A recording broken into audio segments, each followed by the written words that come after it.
Chapter 46. Astonishment and Chivalry.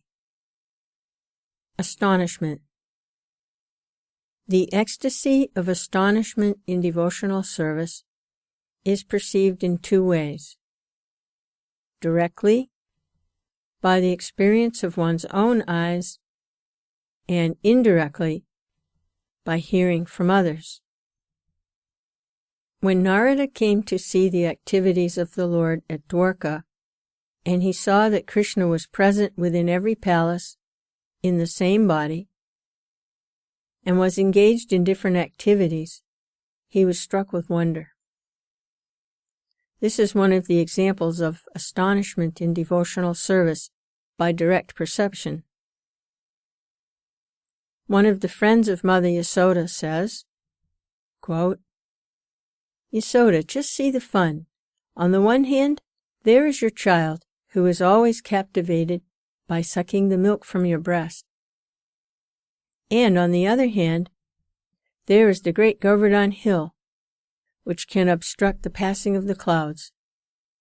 But still, just see how wonderful it is that this great Govardhan Hill is resting on the finger of your child's left hand, just as though it were a toy. Is this not very mysterious?" End quote. This statement is another example of astonishment in devotional service by direct perception. An instance of astonishment in devotional service by indirect perception occurred when Maharaj Parikshit heard from Sukadeva Goswami about Krishna's killing Narakasura, who had been fighting Krsna with 11 divisions of Akshayini soldiers.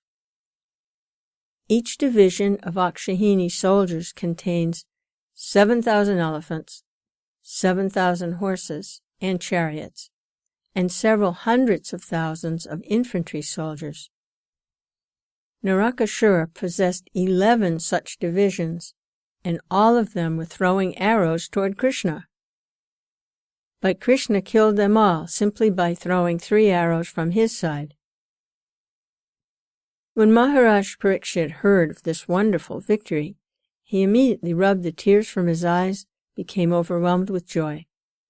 This instance is an example of astonishment in devotional service by indirect perception through oral reception.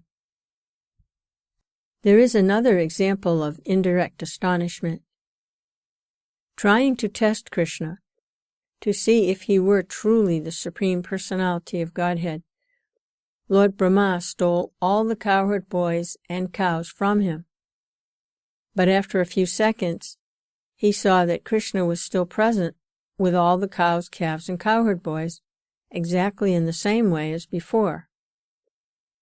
When Lord Brahma described this incident to his associates on the Satyaloka planet, they all became astonished.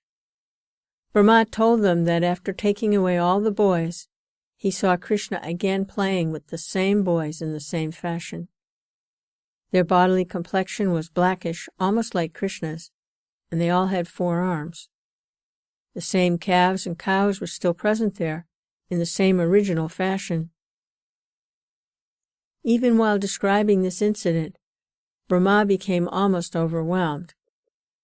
Quote, "And the most astonishing thing," he added, "was that many other Brahmas and many different universes had also come there to worship Krsna and his associates."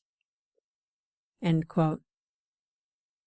Similarly, when there was a forest fire in the Bandhu Ravana, Krsna instructed his friends to close their eyes tightly, and they all did this.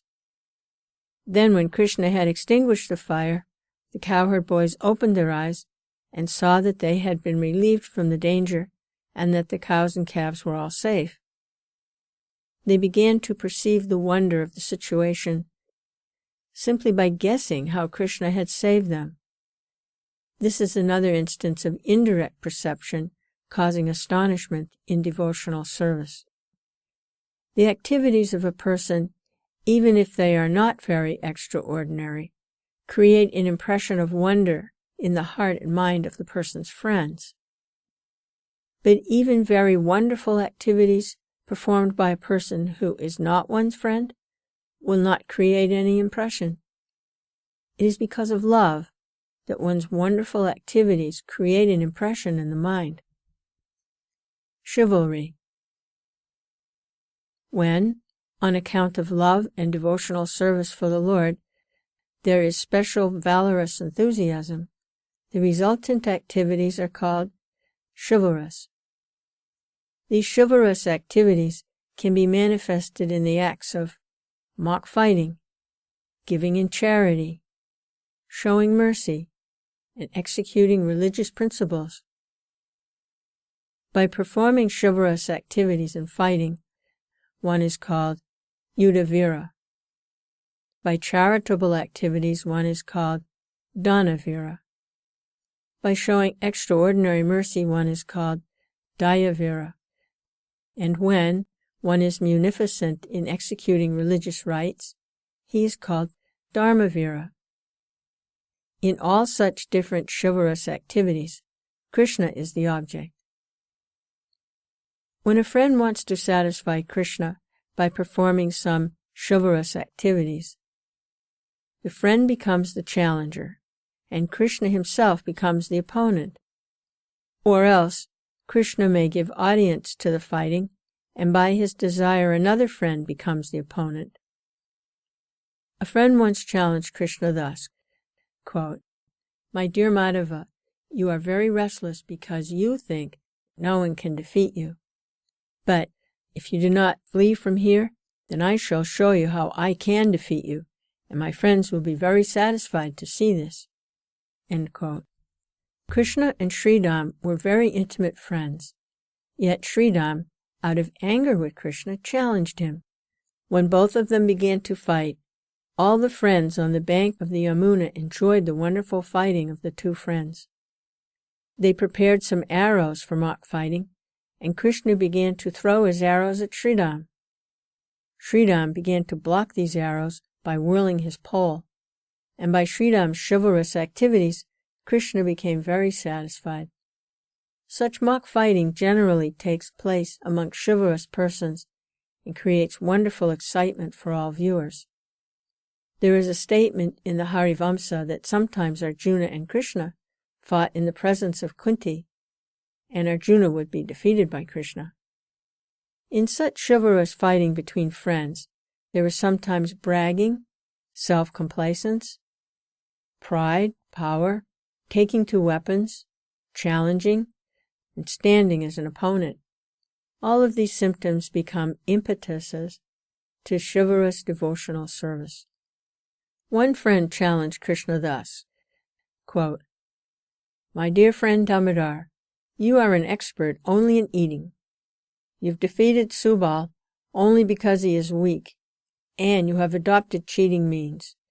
Don't advertise yourself to be a great fighter by such action. You have advertised yourself as a serpent, and I am the peacock who will now defeat you." End quote. The peacock is the ablest enemy of the serpent. In such fighting between friends, when the self-advertisement becomes personal, learned scholars say it is sub-ecstasy. When there is a roaring challenge, certain kinds of movement for fighting, enthusiasm, no weapons, and assurance given to frightened witnesses, all these chivalrous activities are called sub-ecstasy. One friend addressed Krsna in this manner, quote, "My dear Madhusudana, you know my strength, yet you are encouraging Bhadrasena, and not me, to challenge mighty Baladev. By this action you're simply insulting me, because my arms are as strong as the bolts of the gate." End quote.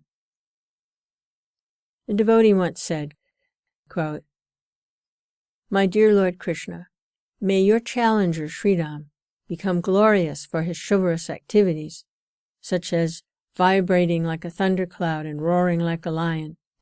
May all glories go to Sridham's chivalrous activities." End quote. Chivalrous activities in the matter of fighting, charity, mercy, and execution of religious rituals are called constitutional, whereas the expression of pride, emotions, endurance, kindness, determination, jubilation, enthusiasm, jealousy, and remembrance are called unconstitutional. When Stoka Krsna, one of the many friends of Krsna, was fighting with him, his father chastised him for fighting with Krsna, who was the life and soul of all residents of Vrindavan. Upon hearing these chastisements, Stoka Krsna stopped his fighting.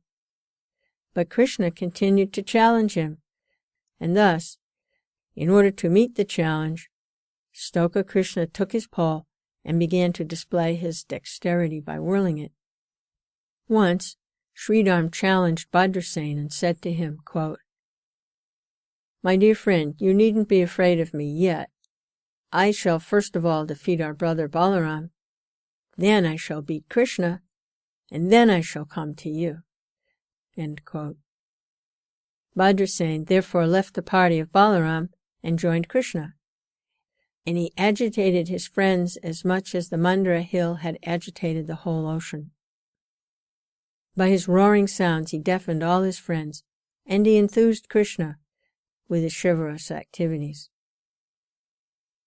Once, Krsna challenged all his friends and said, quote, "My dear friends, just see, I'm jumping with great chivalrous prowess. Please do not flee away." End quote.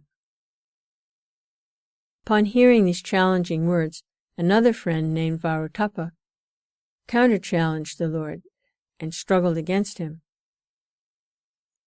One of the friends once remarked, quote, "Sudam is trying his best to see Damodar defeated, and I think that if our powerful Subal joins him, they will be a very beautiful combination, like a valuable jewel bedecked with gold." End quote. In these chivalrous activities, only Krishna's friends can be the opponents.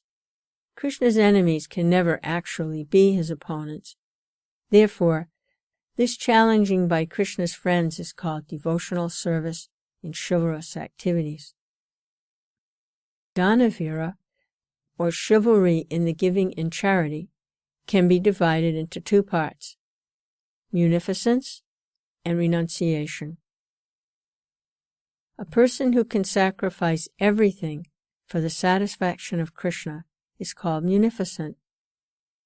When a person desires to make a sacrifice because of his seeing Krishna, Krishna is called the impetus of the munificent activity.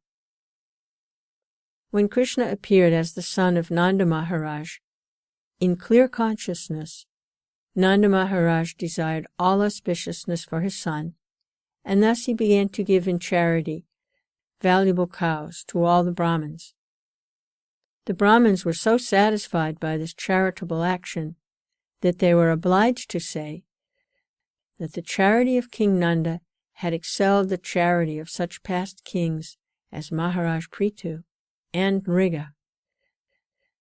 When a person knows the glories of the Lord completely and is prepared to sacrifice everything for the Lord, he's called Sampradhanika, or one who gives everything in charity for the sake of Krishna. When Maharaj Yudhisthira went with Krishna in the arena of the Rajasuya sacrifice, in his imagination he began to anoint the body of Krishna with pulp of sandalwood. He decorated him with a garland hanging down to his knees. He began to give him garments all embroidered with gold. He gave him ornaments all bedecked with valuable jewels. And he gave him many fully decorated elephants, chariots, and horses. He further wished to give Krishna in charity his kingdom, his family, and his personal self also. After so desiring, when there was nothing to actually give in charity, Maharaj Yudhisthira became very perturbed and anxious. Similarly, Maharaj Bali once told his priest Sukracharya, quote, "My dear sage, you are fully expert in knowledge of the Vedas. and as such you worship the Supreme Personality of Godhead Vishnu by Vedic rituals. As far as this Brahmin dwarf, the incarnation of Vamanadev, is concerned, if he is Lord Vishnu, a simple Brahmin, or even my enemy, I've decided to give to him in charity all the land he has asked for." End quote. Maharaj Bali was so fortunate that the Lord extended before him his hand, which was reddish from touching the breast of the goddess of fortune, who's always smeared with red kumkum powder. In other words, although the personality of Godhead is so great that the goddess of fortune is always under his command for enjoyment, he still extended his hands to take charity from Maharaj Bali. A person who wants to give everything in charity to Krishna, but does not want anything in return, is considered the real renouncer. Thus, a devotee will refuse to accept any kind of liberation, even if it is offered by the Lord. Real love of Krishna becomes manifested when Krishna becomes the recipient of charity and the devotee becomes the giver. In the Hari Bhakti Sudodaya there is another example, forwarded by Maharaj Dhruva. He says there, quote, "My dear Lord, I have practiced austerities and penances because I was desiring to receive something from you. But in exchange, you've allowed me to see you, who are never visible even to the great sages and saintly persons. I had been searching out some pieces of broken glass, but instead I found the most valuable jewel. I am therefore fully satisfied, my Lord. I do not wish to ask anything more from your lordship." End quote. A similar statement is to be found in the 3rd canto of Srimad Bhagavatam, 15th chapter, 48th verse. The 4 sages, headed by Shanaka Muni, address the Lord as follows, quote, "My dear Supreme Personality of Godhead, your reputation is very attractive and free from all material contamination. Therefore, you are worthy of being glorified and are actually the reservoir of all pilgrimages. Auspicious persons who are fortunate enough to be engaged in glorifying your attributes, and who actually know what your transcendental position is, do not even care to accept liberation offered by you. Because they are so transcendentally enriched, they do not care to accept even the post of Indra, the heavenly king. They know that the post of the King of Heaven is also fearful, whereas for those who are engaged in glorifying your transcendental qualities, there is only joyfulness and freedom from all danger. As such, why should persons with this knowledge be attracted by a post in the heavenly kingdom?" End quote. One devotee has described his feelings about the charity exhibited by King Mayuradhvaja. Quote,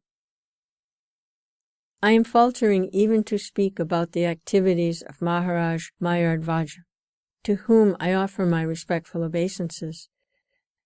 End quote. Mayuradhvaja was very intelligent, and he could understand why Krishna came to him once in the garb of a Brahmin.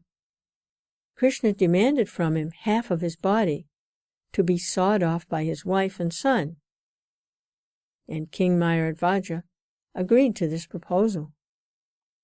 On account of his intense feeling of devotional service, King Mayuradhvaja was always thinking of Krishna, and when he understood that Krishna had come in the garb of a Brahmin, he did not hesitate to part with half of his body.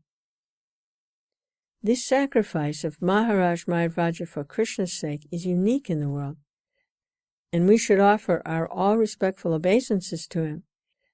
He had full knowledge of the Supreme Personality of Godhead in the garb of a Brahmin, and he is known as the perfect Dhanavira, or renouncer.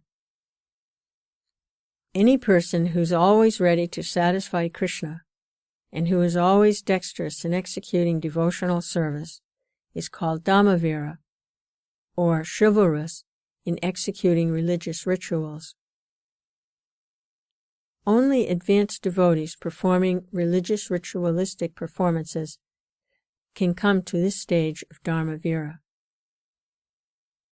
Dharmaviras are produced after going through the authoritative scriptures, following moral principles, being faithful and tolerant, and controlling the senses. Persons who execute religious rituals for the satisfaction of Krsna are steady in devotional service, whereas persons who execute religious rituals without intending to please Krsna are only called pious. The best example of Dharmavira is Maharaj Yudhisthira. A devotee once told Krsna, quote, "My dear Krsna, O killer of all demons, Maharaj Yudhisthira, the eldest son of Maharaj Pandu, has performed all kinds of sacrifices just to please you. He has always invited the heavenly King Indra to take part in the yagnas, sacrifices. Because King Indra was thus absent so often from Sachi Devi, she had to pass much of her time pining over Indra's absence, with her cheeks upon her hands." End quote. The performance of different yagnas for the demigods is considered to be worship of the limbs of the Supreme Lord. The demigods are considered to be different parts of the universal body of the Lord, and therefore the ultimate purpose in worshipping them is to please the Lord by partially worshipping his different limbs. Maharaj Yudhisthira had no such material desire. He executed all sacrifices under the direction of Krsna, and not to take any personal advantage from them. He only desired to please Krsna, and was therefore called the best of the devotees. He was always merged in the ocean of loving service.